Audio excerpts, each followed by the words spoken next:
fellow Fiji citizens, friends of the movement for democracy in Fiji, supporters of freedom, liberty, and the rule of law. Nisambula, namaste, and greetings to you all. I am delighted that so many of you have taken the time to attend this rally in support of returning democracy to Fiji. I would also like to thank you very much for your support of a noble cause, the fundamental rights and freedoms of every citizen in Fiji.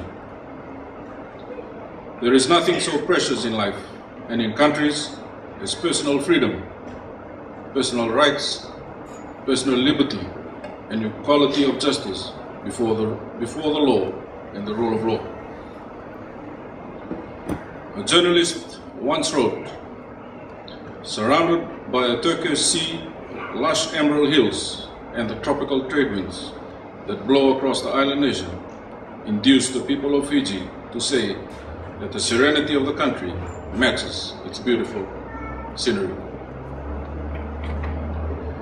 It is with great regret and sadness in my heart that I have to tell you that serenity no longer exists in Fiji.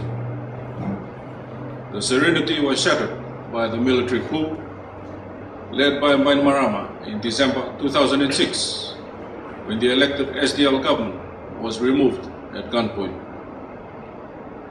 It has been torn apart for the past 5 years by a ruthless regime headed by the same Bainimarama. And with the convergence of positions by members of the international community on the situation in Fiji, the truth will no longer be a secret.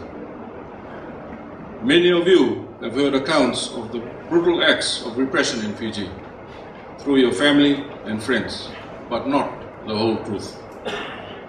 The truth has been locked away and hidden from the public because the Fiji news media is muzzled and all news is censored on a daily basis. I, as a military officer then, obeying orders, participated in the December 2006 coup. I have come to regret it. I am no longer in the Fiji military forces, and I no longer live in Fiji for fear of my life. My mission, and as part of my penance, is to now enlighten the governments and people of the world of the truth of what is taking place in Fiji, and to seek your support to restore democracy and the rule of law back to Fiji. The Roman governor of Palestine centuries ago, Pontius Pilate, once asked, "What is truth?" I will now provide an answer to Pilate's question some 2,000 years later, but the truth as it applies to Fiji. The rule of law is the foundation of every country. It guarantees freedom, liberty, rights, equality before the law, and economic and social justice. It is the rule of law that guarantees your freedoms, rights, and economic and social justice here in Australia. Under the rule of law, the Constitution is the supreme law of the land. It guarantees and protects the fundamental rights and freedoms of the individual. Australia has a constitution. If your rights as a citizen or permanent resident are infringed, you can take the matter to court. Fiji does not have a constitution. The ousted SDL party leader challenged the legality of the December 2006 military coup and the military regime that subsequently assumed power. The Fiji Court of Appeal, with a panel of eminent judges, ruled in 2009 that the military coup was illegal. The military regime was illegal and all acts by it are illegal. That decision still stands. Yes, the Fiji Court of Appeal ruling still stands. Hence my use of the term illegal regime. The regime is not a government, as it was not elected by the people of Fiji. The leader of the illegal regime and his co-conspirator, the illegal Attorney General Ayaz Qayyum, replied to the ruling of the Fiji Court of Appeal with contempt and disdain. And in 2009, they abrogated the 1997 Fiji Constitution. So the truth is that Fiji no longer has a constitution like here in Australia. Bainimarama and Kayum conspired to implement their own personal brand of law in Fiji, whereas here in Australia, laws are passed by a parliament elected by the people. Kayum dreams up laws which will strengthen the hold and power of the illegal regime over the people of Fiji. He influences Bainimarama to approve of them. Those illegal laws subsequently become the law of the land through decrees published in the Fiji Gazette. The truth is that the fundamental rights and freedoms of the citizens of Fiji, their families and friends who still live there, guaranteed and protected under the Constitution, have been taken away from them. The Constitution is no more, and the people's rights are no more. A fundamental right of every citizen is the right of free speech, the right to dissent. The truth is that their rights no longer exist.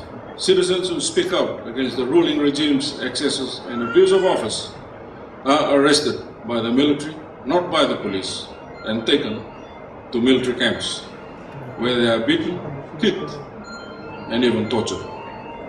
And not only men, but women as well.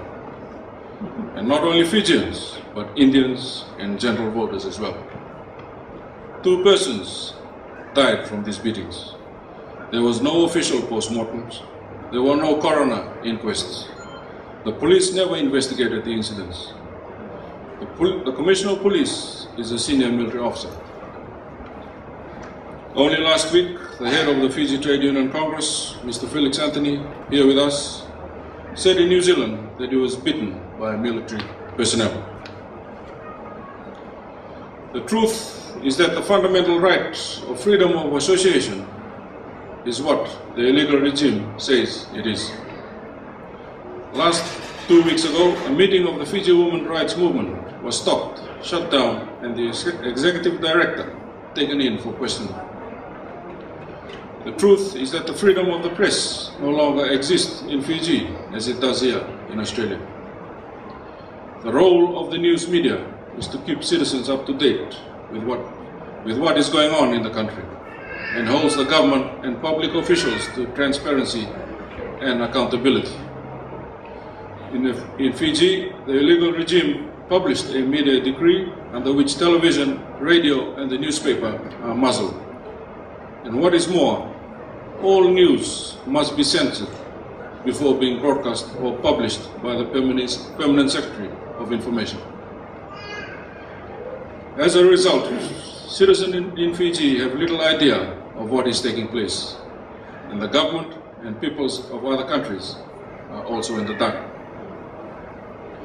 The truth is that the fundamental rights and freedoms of citizens are further raped by another illegal decree, the Public Emergency Regulations. The PER, as it is called, gives the illegal regime the right to do anything it wants to do. So people's freedom of movement suffers. Their freedom of assembly suffers. And even their freedom to have an opinion and to express them has also been removed.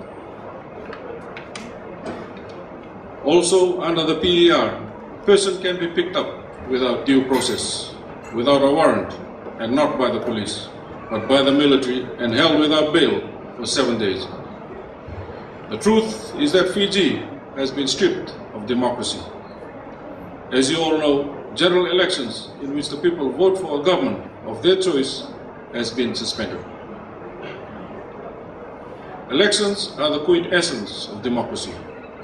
Subsequent to the December 2006 military coup, Bainimarama promised to hold elections in 2009. His promise was as hollow as his administration of the country. The term of office of a government in Fiji is 5 years. The illegal regime has ruled the country now for 5. It speaks of election in 2014. meaning it will remain in power for 8 years or nearly 2 terms of an elected government, but without being elected.